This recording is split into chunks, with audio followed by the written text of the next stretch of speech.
মনোহর আলী এবং ফুলমেহারের 6 সন্তানের শারীরিক প্রতিবন্ধী।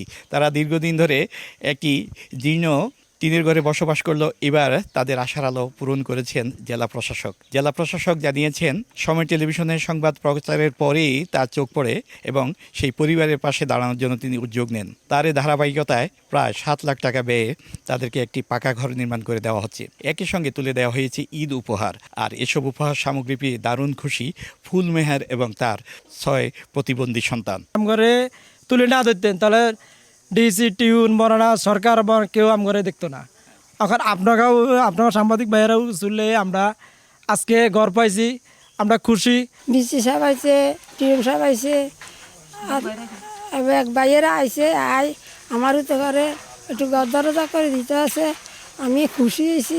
এলাকাবাসীর পক্ষ থেকে ধন্যবাদ জানাই সবাইকে, প্রশাসনকে, বিশেষ করে বাংলাদেশ সরকারকে ধন্যবাদ জানাই যে এমন একটি মহতি উদ্যোগ নেওয়ার জন্য। 200-র বেশি সার্ভিস ও ফিচারে লেনদেনের সব বিকাশ অ্যাপে সম্ভব। প্রায় 43 ফিট লম্বা একটা ঘর হবে, 3টা রুম হবে, টয়লেটের ব্যবস্থা থাকবে।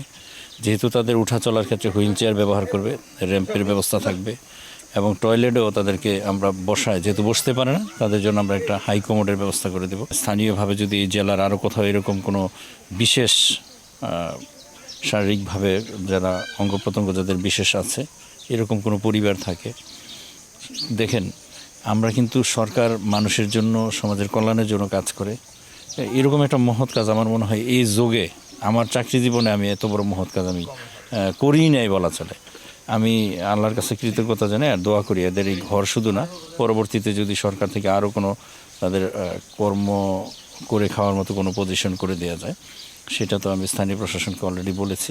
চাঁদপুরের ফরিদগঞ্জের পশ্চিম বড়ালী গ্রাম থেকে ফারুক আহমদ, সময় সংবাদ।